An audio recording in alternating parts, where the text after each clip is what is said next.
అందరికీ షలో ప్రియమైనటువంటి వారులారా, దేవుని యొక్క పరిశుద్ధమైనటువంటి నామంలో అందరికీ సమాధానము కలుగునుగాక. ఈ యొక్క లెంటి దినములలో ప్రభు అయినటువంటి అశ్వామిస్య వారి యొక్క శ్రమలను మనము ధ్యానిస్తూ ఉన్నాం. ఈ దినమున కూడా మనము ధ్యానించినటువంటి అంశములలో ఆయనను గొల్గొతాకు తీసుకుని ఆ యొక్క శిలువను మోసుకొని వెళ్ళారు. ఈ దినమున మనము ధ్యానించబోయేటువంటి ఒక అంశము లూకాసు వార్త 23వ అధ్యాయం 33వ వచనము. లేఖనము ఈ విధముగా సెలవిస్తుంది. యెషూవ మెస్సీయ వారు కపాలమనబడినటువంటి స్థలమునకు వచ్చినప్పుడు అక్కడ కుడివైపున ఒకని ఎడమవైపున ఒకని నేరస్తులలో ఆయనతో కూడా సిలువ వేసిరి. ఆయన చేతులలో కాళ్ళలో మేకులను కొట్టిరి. ఆయన చేతులలో మేకులను కొట్టిరి. ఎందుకు ఆయన చేతులలో మేకులను, ఆయన కాళ్ళలో మేకులను కొట్టారు? అవి దేనికి సాదృశ్యముగా ఉన్నాయి? రోమా సైనికులు నేరస్తులకు విధించేటువంటి ఘోరమైనటువంటి శిక్ష శిలువ మ్రాను. అది దొంగలకును, నరహంతకులకును, రాజ్య ధిక్కారమునకును, వారు దేశద్రోహమునకును వారు విధించేటువంటి యొక్క శిక్ష శిలువ. ఆ యొక్క శిలువ మ్రానులో ఆ దొంగలకు వేయబడేటువంటి యొక్క శిక్ష బహుఘోరమైనటువంటి శిక్ష. అది ఏ పాపం లేనటువంటి యెషూవ మెస్సీయ వారికి ఆ యొక్క రోమా సైన్యము, రోమా అధికారము శిక్షను విధించింది.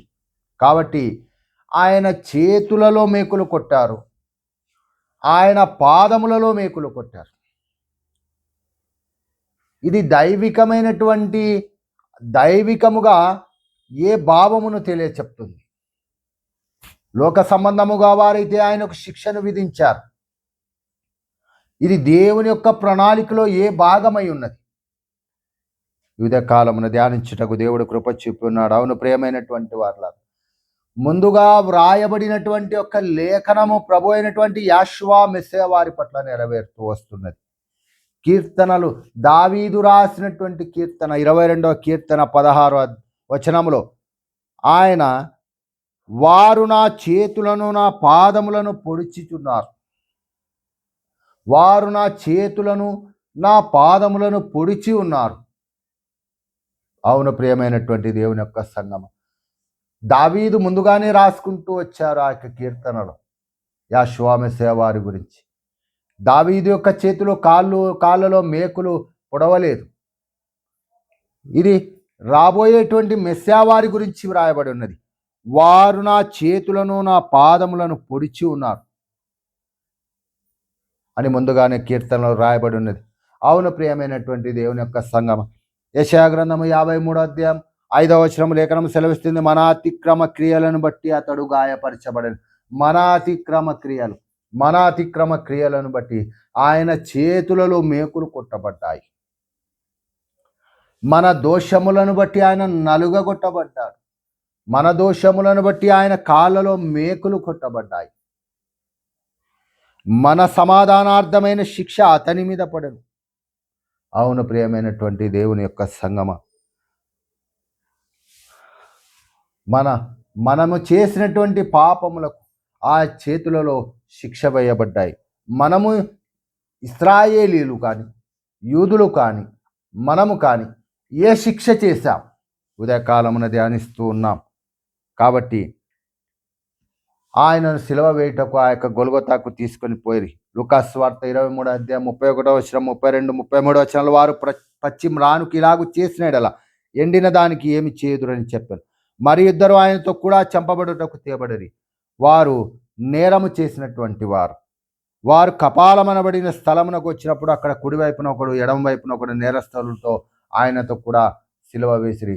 వారైతే నేరం చేస్తారు, ఈయనైతే ఏ నేరము చేయలేదు. ఆయన చేతులలో మేకులు కొట్టబడ్డాయి, ఆయన కాళ్ళలో పాదములలో మేకులు కొట్టబడ్డాయి. ఎందుకు ఆయన కాళ్ళలో చేతులలో మేకులు కొట్టబడ్డాయి? ఇర్మియా గ్రంథము 44వ అధ్యాయం 8వ వచనము సెలవిస్తున్నది. మీకు మీరే సమూల నాశనము తెచ్చుకున్నట్లు, భూమి మీద ఉన్న జనములన్నిటిలో మీరు దూషణ పాలై తిరస్కరింపబడినట్లు, మీరు కాపురముండుటకు పోయిన ఐగుప్తులో అన్య దేవతలకు ధూపార్పణము వేయుదురు. అన్య దేవతలకు ధూపార్పణము వేయుదురు. మీరేలా ఇలాగూ చేయుచు మీ చేతి క్రియల వలన నాకు కోపము పుట్టించుచున్నారు. అవును ప్రియమైనటువంటి వారులారా, మనము చేసేటువంటి అపరాధములను బట్టి, మన చేతి క్రియలను బట్టి మనము ఆయనకు కోపము పుట్టించుచున్నారు అని లేఖనము సెలవిస్తున్నది. మన చేతి పనులను బట్టి ఆయనకు కోపం ఎప్పుడు పుట్టించారు? ఇశ్రాయేలీయులు పరిశుద్ధ గ్రంథం బహు జాగ్రత్తగా పరిశీలించినట్లయితే మన చేతులు చేసినటువంటి ఈ పాపమును బట్టి ఆయన చేతులలో మేకులు కొట్టబడ్డాయి. ఉదాహరణకు చూద్దాం, లేఖనం ఏం సెలవిస్తుంది? నిర్గమకాండం 32వ అధ్యాయం 2వ వచనంలో దేవుడు ఆ యొక్క ఐగుప్తు చెరలోంచి వారు విడిపించుకొని వచ్చిన తర్వాత మోషే 40 దినములో ఆ యొక్క సీనాయి పర్వతం మీద ఉన్నప్పుడు అక్కడ కింద ఉన్నటువంటి ఇశ్రాయేలీయులు, ఈ మోషే ఏమయ్యాడో మాకు తెలియదు, మమ్మల్ని విడిపించినటువంటి దేవుణ్ణి మాకు ఒక దేవతను ముందుగా నడిపించుటకు అని అహరోనుతో చెప్పినప్పుడు నిర్గమకాండం 32వ అధ్యాయం 2వ వచనంలో, అందుకు అహరోను, మీ భార్యలకు, మీ కుమారులకు, మీ కుమార్తెలకు చెవులనున్న బంగారు పోగులను తీసి నా యొద్దకు తీసుకొని రండి అని వారిని చెప్పినప్పుడు ఆ యొక్క బంగారంతటితో వారు కాల్చివేసి దానిని ఒక రూపము మాదిరి చేయగా అతడు వారి యొద్ద వాటిని తీసుకొని పొగరుతో రూపము ఏర్పరిచి దానిని పోతపోసి దూడగా చేసెను. అప్పుడు వారు, ఓ ఇశ్రాయేలు, ఐగుప్తులో నుండి నిన్ను రప్పించిన నీ దేవుడిదే అనిరి.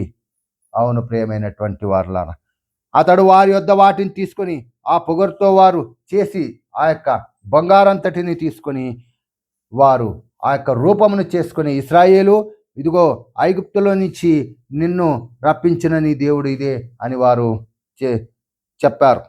కాబట్టి అందుకే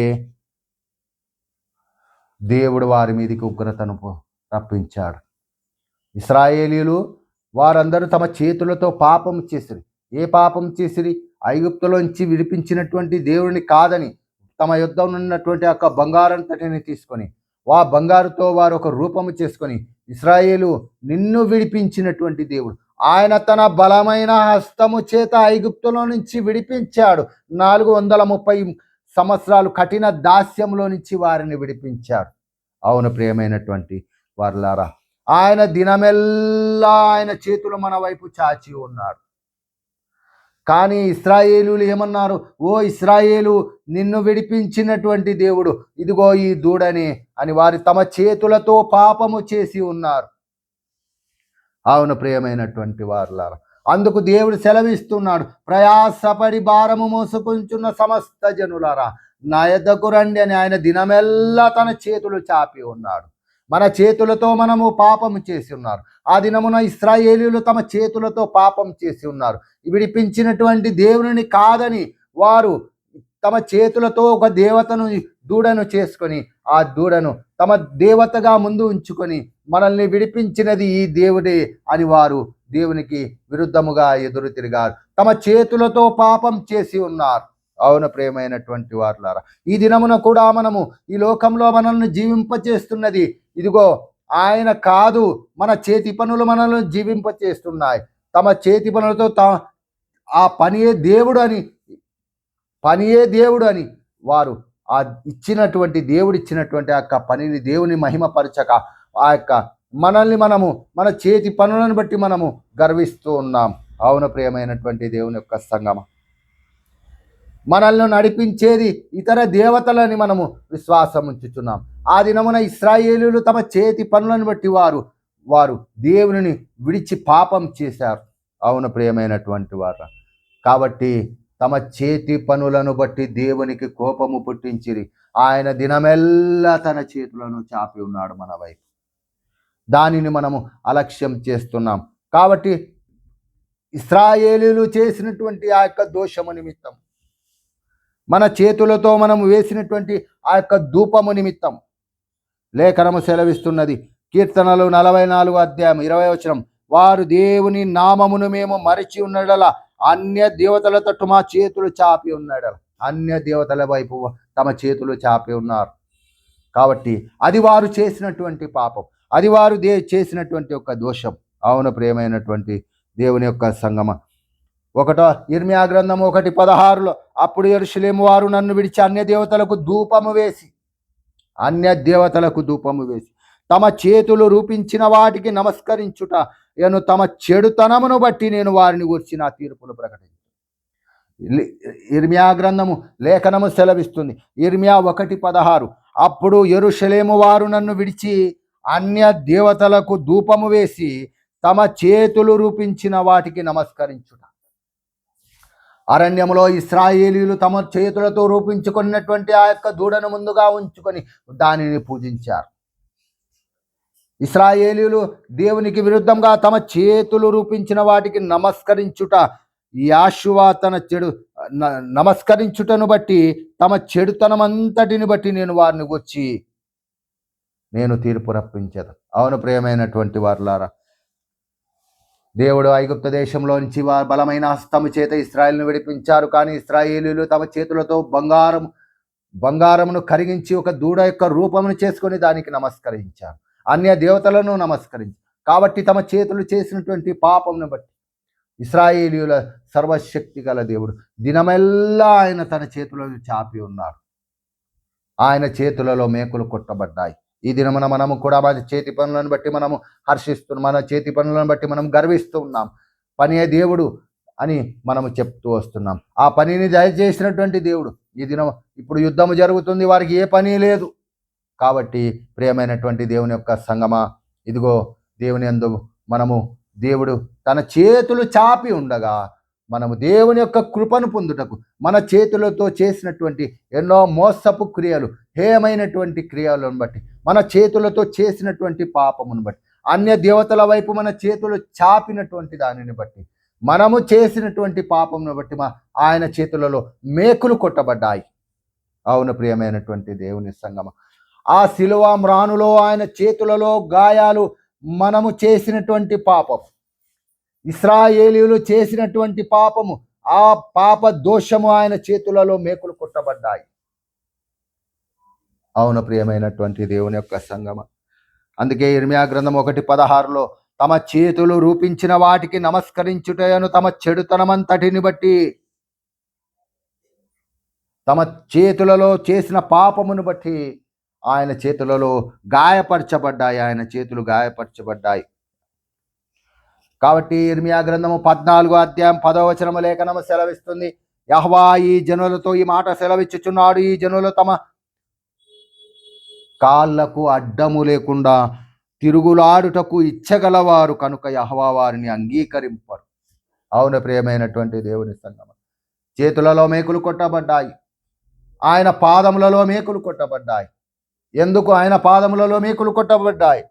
యెహోవా ఈ జనులతో ఈ మాట సెలవిచ్చుచున్నాడు, ఈ జనులు తమ కాళ్ళకు అడ్డము లేకుండా తిరుగులాడుటకు ఇచ్చగలవారు కనుక యెహోవా వారిని అంగీకరింపడు. అవును ప్రియమైనటువంటి వారులారా, మన పాపములు అడ్డము లేకుండా, మన పాదములకు అడ్డము లేకుండా మనము ఎక్కడెక్కడో తిరిగి ఉన్నాం. అన్య దేవతలకు బలి అర్పించుటకు మనము వెళ్ళి ఉన్నాం. ఇశ్రాయేలీయులు ఆ దినమున వెళ్ళి ఉన్నారు. కాబట్టి వారి పాప దోషమును బట్టి ఆయన పరిహారం చెల్లించాడు. ఆయన చేతులలో మేకులు కొట్టబడ్డాయి. ఆయన పాదములు, ఇశ్రాయేలీయులు వారి పాదములకు అడ్డము లేకుండా వారు ఆ యొక్క పర్వతముల మీద బలి అర్పించుచూ వచ్చారు. వారి కాళ్ళకు అడ్డము లేకుండా వారు తిరిగారు. అవును ప్రియమైనటువంటి దేవుని యొక్క సంగమ, మనము కూడా ఈ దినమున ఆయనను అంగీకరించినటువంటి మనము కూడా యెహోవా ఈ జనులతో ఈ మాట సెలవిచ్చుచున్నాడు, జనులు తమ కాళ్ళకు అడ్డము లేకుండా తిరుగులాడుటకు ఇచ్చగలవారు. జనులు తమ కాళ్ళకు అడ్డము లేకుండా తిరుగులాడుటకు ఇచ్చగలవారు కనుక యెహోవా వారిని అంగీకరింపడు. మనము మన కాళ్ళకు అడ్డము లేకుండా మనకు నచ్చిన చోటు సినిమాలకు, షికార్లకు, అన్య దేవతలకు బలి అర్పించేదానికి మనము ఎంతో సంతోషంగా మనం ఎక్కడికంటే అక్కడికి వెళ్ళాం. మనము చేసినటువంటి పాపముకు మనకు శిక్ష విధించాలి. ధర్మశాస్త్రము ప్రకారం, దేవుని యొక్క ఆజ్ఞ ప్రకారం భూమి మీద ఉన్న ప్రతి మనుష్యునికి శిక్ష విధించబడాలి. చేతులతో చేయబడినటువంటి పాపముకు శిక్ష విధించబడాలి. కానీ ఆ దోష శిక్ష ఆయనకు నిర్ణయించబడి ఉన్నది. ఇర్మియా గ్రంథము 16:17, ఏలైనగా వారు పోయిన త్రోవలన్నిటి మీద దృష్టి ఉంచి తిని ఏది నా కన్నులకు మరుగు కాలేదు, వారి దోషము నాకు మరుగై ఉండదు. అవును ప్రియమైనటువంటి వారులారా, నీవు పోయిన త్రోవలన్నిటి మీద, నీవు దేవుని అంగీకరించి విశ్వాసంలో ఉన్నావా? నీవు పోయిన త్రోవలన్నిటి మీద ఆయన దృష్టి ఉంచి ఉన్నాడు. ఇశ్రాయేలీలు పోయిన త్రోవలన్నిటి మీద ఆయన దృష్టి ఉంచి ఉన్నాడు. ఏది నా కన్నులకు మరుగు కాలేదు. నువ్వు ఎక్కడికి నడిచి ఉన్నావు? నీ పాదములు ఎక్కడికి నడిచాయి? అన్య దేవతలకు బలి అర్పించుటకు నడిచి ఉన్నాయా? బార్ షాపుకి నీ పాదాలు నడిచాయా? వ్యభిచార గృహమునకు నీ పాదాలు నడిచాయా? ఎక్కడికి నడిచాయి నీ పాదాలు? మోసం చేయుటకు, హత్య చేయుటకు, నరహత్య జరిగించుటకు, దూషించుటకు నీ పాదాలు నడిచాయా? నీ చేతులను ఎత్తావా? అవి చేసినటువంటి పాపమునకు ప్రభు అయినటువంటి యెహోవా మెస్సియా వారి చేతులలో మేకులు కొట్టబడ్డాయి. కాబట్టి నీవు పోవు జాడలన్నిటి కూడా ఆయన లెక్కించి ఉన్నాడు. అవును, వాటి కొరకు మనము చేసినటువంటి పాప దోషమును బట్టి ఆయన పాదములలో మేకులు కొట్టబడ్డాయి. ప్రియమైనటువంటి దేవుని యొక్క సంగమ, ఒక ఉదాహరణ చెప్తాను. పరిశుద్ధ గ్రంథంలో, న్యాయాధిపతుల గ్రంథంలో సంసోను అనేటువంటి సంసోను గురించి వ్రాయబడింది పరిశుద్ధ గ్రంథం. సంసోను ఆయన దేవుని యొక్క ఆత్మను పొంది, న్యాయాధిపతులు 14:6 యెహోవా ఆత్మ అతనిని ప్రేరేపింపగా సంసోను ఎదుటకు సింహము వచ్చింది. సింహము వచ్చినప్పుడు దేవుని ఆత్మ అతని ప్రేరేపింపగా అతని చేతిలో ఏమీ లేకపోయినను ఒకడు మేకపిల్లను చీల్చినట్లు అతడు దానిని చీల్చెను. అతడు తాను చేసినది తన తండ్రితోనైనను తల్లితోనైనను చెప్పలేదు. తన ఎదుటకు వచ్చినటువంటి ఆ యొక్క సింహమును చీల్చివేశాడు సంసోను. అతడు అక్కడికి వెళ్ళి ఆ సంసోను చీల్చివేసి అతడు ఆ యొక్క స్త్రీ యొద్దకు వెళ్ళాడు, దెలీలా యొద్దకు. న్యాయాధిపతులు 14:7 ఎక్కడికి నడిచాయి సంసోను యొక్క పాదాలు? దెలీలా యొద్దకు నడిచాయి. సంసోను ఏం చేశాడు? సింహమును చీల్చివేశాడు. సింహమును చీల్చివేసిన తర్వాత మరలా అతడు తిరిగి వచ్చేటప్పుడు అతడు ఒక ఉపమానం చెప్తాడు. తినుదానిలో నుండి తిండి వచ్చను, బలమైన దానిలో నుంచి తేనె వచ్చను. ఆ యొక్క ఉపమానమును బట్టి సంసోను తిరిగి వస్తూ ఉండగా కొంతకాలమైన తర్వాత అతడు ఆ తేనె చేత కొంతకాలమైన తర్వాత ఆ దెలీలా యొద్ద నుంచి తిరిగి వచ్చినప్పుడు న్యాయాధిపతులు 14:7-8 అతడు అక్కడికి వెళ్ళి ఆ స్త్రీతో మాట్లాడినప్పుడు ఆమె యందు సంసోనుకు ఇష్టము పుట్టాను. ఇక్కడేమో సింహమును చంపాడు. అతని పాదాలు ఎక్కడికి నడిచాయి? దెలీలా యొద్దకు నడిచాయి. కొంతకాలమైన తర్వాత ఆమెను తీసుకొని వచ్చుటకు తిరిగి వెళ్ళుచుండగా ఆ సింహపు కళేబరము చూచుటకాయ ఆ వైపు తిరిగినప్పుడు సింహపు కళేబరములో తేనెటీగల గుంపు తేనెయు కనపడను. సింహపు కళేబరములో సంసోను ఏ సింహమునైతే చంపివేశాడో ఆ చంపివేయబడినటువంటి సింహపు కళేబరములో తేనె తుట్ట పుట్టింది. ఆ తేనెను అతడు ఆ తేనె చేతనుంచుకొని తినుచూ వెళ్ళుచూ తన తల్లిదండ్రుల యొద్దకు వచ్చి వారికి కొంత నీయగా వారు తినిరి. అయితే తాను సింహపు కళేబరములో నుండి ఆ తేనెను తీసిన సంగతి వారికి తెలియలేదు. సంసోను చేసినటువంటి పాపం. సంసోను తన చేతులతో పాపం చేశాడు. అతడు ఒక సింహమును చంపాడు. అంతవరకు బాగుంది. చచ్చినటువంటి కళేబరమును ముట్టకూడదు, దేవుని యొక్క ఆత్మను పొందినవాడని ధర్మశాస్త్రం చెప్తూ ఉన్నది. చచ్చినటువంటి కళేబరములో తేనె తుట్టను తీసుకొని అది పాపము. చచ్చినటువంటి కళేబరమునే ముట్టకూడదు. చచ్చిన కళేబరములో తీపిది ఆ యొక్క తేనెను తీసుకొని ఆ పాపమును అతని తల్లిదండ్రులకు ఇచ్చాడు. వారికి తెలియదు. కాబట్టి సంసోను ఆ పాపమును ధర్మశాస్త్రం ప్రకారము కళేబరమును ముట్టకూడనటువంటి పాపమునకు సాదృశ్యంగా అది హేయమైనటువంటి ఆ యొక్క కళేబరములో నుంచి తేనెను తీసుకొని అతని తల్లిదండ్రులు పాపం చేయుటకు దానిని భాగము ఇచ్చాడు. కాబట్టి సంసోను ఎక్కడికి నడిచాడు? దెలీలా యొద్దకు నడిచాడు. కాబట్టి పాపమునకు అప్పగింపబడ్డాడు. కాబట్టి మనం కూడా అటువంటి వారిలాగానే ఉన్నామేమో ఈ దినమున. మనము చేస్తున్నటువంటి దేవుని ఆత్మనైతే పొందాము. కాబట్టి చచ్చిన కళేబరంలో నుంచి సంసోను చచ్చిన కళేబరంలో నుంచి ఆ యొక్క తేనెను తీసుకొని ఆ పాపమును జుర్రుకున్నాడు. ఆ పాపమును తీసుకొని తన తల్లిదండ్రులకు ఆ యొక్క తీపిని ఆ యొక్క తేనెను ఇచ్చాడు. కాబట్టి మనము కూడా సంసోను వలె ఉన్నామేమో. దేవుని యొక్క ఆత్మను పొంది కూడా చచ్చినటువంటిది సాదృశ్యముగా చచ్చినటువంటి సింహము కళేబరము. కాబట్టి ముట్టకూడటి వాటిని ముట్టి ఆ పాపమును మన పిల్లలకు మన తల్లిదండ్రులకు ఇస్తున్నామేమో. కాబట్టి సంసోను ఎక్కడికి నడిచాడు? పాపపు మార్గమున వెళ్ళాడు, దెలీలా యొద్దకు. కాబట్టి ఆ శిక్షను అతడు భరించాడు. అవును ప్రియమైనటువంటి దేవుని యొక్క సంగమ, సంసోనుని దేవుడు జ్ఞాపకం చేసుకున్నాడు తర్వాత, ఎందుకంటే దేవుని యొక్క ఆత్మను పొంది ఉన్నాడు. కానీ మనము ఈ దినమున మనము నేర్చుకోవలసినటువంటి ఒక ఆత్మీయ సత్యం, దేవుని యొక్క ఆత్మను పొంది కూడా చచ్చిన వాటిలో నుంచి, అనగా పాపమునకు సాదృశ్యంగా దేవుడు ఏదైతే చేయకూడదనే వాటిలో నుంచి మనం తీసుకొని అనుభవిస్తున్నామా, అది మన పిల్లలకు ఇస్తున్నామా? కాబట్టి మనం కూడా అలాంటి వారమే. కాబట్టి దేవుడు ఇలాగ సెలవిస్తున్నాడు. మనం దేవుడు సెలవిచ్చినటువంటి మాట, ఆయన చేతులలో పాదములలో ఆ యొక్క మేకులు కొట్టబడ్డాయి. మన చేతులు చేసినటువంటి పాపములను బట్టి ఆయన చేతులలో మేకులు కొట్టబడ్డాయి. ఇశ్రాయేలీయులు పాపం చేశారు, దేవునికి విరుద్ధముగా పాపం చేశారు. కాబట్టి వారు వేరొక దేవతను తమకు ముందుగా నడుచుటకు చేసుకొని ఉన్నారు. ఆ దేవతలకు ధూపము వేశారు. అది బహుహేయమైనటువంటి పాపం. కాబట్టి మనం కూడా ఈ లోకంలో మనం మన చేతులతో ఎంతో మందిని దూషిస్తూ ఉన్నాం. మన చేతులతో ఎంతో మంది మీద నిందలు మోపుతూ ఉన్నాం. మన చేతులతో ఎన్నో పాపాలు చేస్తున్నాం. కాబట్టి ఆ చేతుల పాప దోషమును ఆయన శిలువ మ్రానులో చెల్లించాడు. అవును ప్రియమైనటువంటి దేవుని యొక్క సంగమ, మనము నడిచిన త్రోవలన్నిటి మీద ఆయన చూస్తూ ఉన్నాడు. అవును ప్రియమైనటువంటి దేవుని యొక్క సంగమ, ఇర్మియా గ్రంథం 16:17, ఏలైనగా వారు పోయిన త్రోవలన్నిటి మీద దృష్టి ఉంచి తిని ఆ ఏది నా కన్నులకు మరుగు కాలేదు. మనము నడిచినటువంటి త్రోవలన్నిటి మీద ఆయన దృష్టి ఉంచి ఉన్నాడు.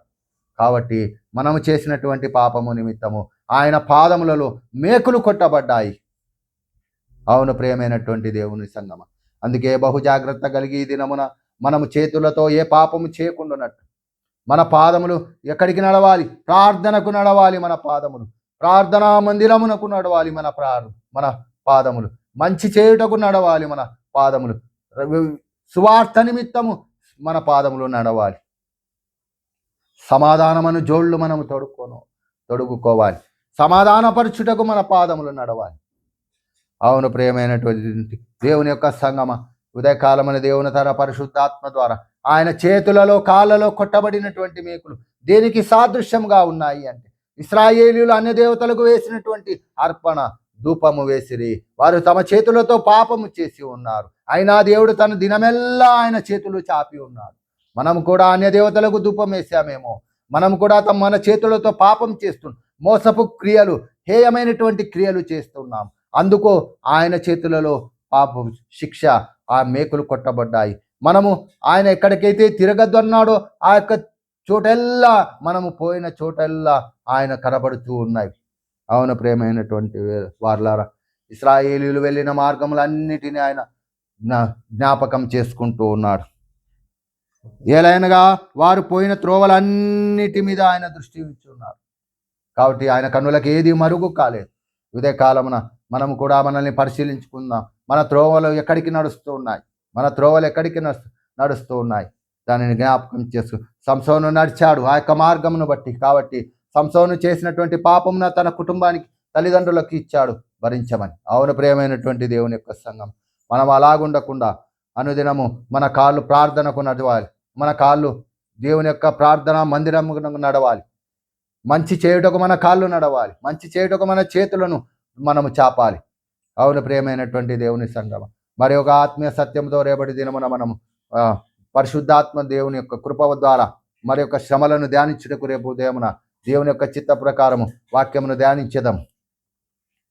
కాబట్టి ప్రార్థించుకుందాం. విన్నటువంటి వాక్యము అందరి హృదయాల్లో ఫలించలాగున, పరలోకమందున్న మా తండ్రి, మీ పాదములలో మేకులు కొట్టబడ్డాయి, మీ చేతులలో మేకులు కొట్టబడ్డాయి. అది మా దోషము, అది మా పాపము తండ్రి. అది ఇశ్రాయేలీయులు చేసినటువంటి పాప దోషము తండ్రి. మేము చేసినటువంటి పాప దోషము మీ చేతులలో మేకులు కొట్టబడ్డాయి, మీ పాదాలలో కాళ్ళలో మేకులు కొట్టబడ్డాయి తండ్రి. మా శిక్షను, మా దోష శిక్షను మీరు భరించి ఉన్నారు తండ్రి. నాయన మమ్మల్ని మేము పాపులము తండ్రి, మమ్మల్ని క్షమించము నాయన. వాక్యం విన్న ప్రతి ఒక్కరి నిమిత్తము విజ్ఞాపన చేస్తున్నాం. వారికి స్వస్థత దయచేయండి. వారిని ఆశీర్వదించి దీవించి సమాధానమును, దీవెనను, ఆశీర్వాదమును, రక్షణ వారి గృహంలో దయచేయమని విజ్ఞాపన చేస్తున్నాం నాయన. ఈ శ్రమలను ధ్యానిస్తూ ఉన్నాం. మరలా రేపటి ఉదయ కాలమున పరిశుద్ధాత్మ ద్వారా వాక్యం తెలియచెప్పమని విజ్ఞాపన చేస్తున్నాం. రాజరేడైన యేషువా మెస్సియా నామములో అడిగి స్తుతించి వేడుకుంటున్నాం తండ్రి, ఆమేన్. అందరికీ షలోం. ప్రేమైనటువంటి వారి యొక్క వాక్యమును సబ్స్క్రైబ్ చేసుకోండి, లైక్ చేయండి. మరి రేపటి ఉదయ కాలం దినమున మరలా మీ ఎదుటకు నేను రాగలుటకు దేవుడు కృప చూపి ఉన్నాడు. అనుదినము వాక్యము మీ చెంత మీ వాకిట నిలిచి ఉన్నది. అది గొప్ప ఆశీర్వాదకరం. అందరికి షలోం.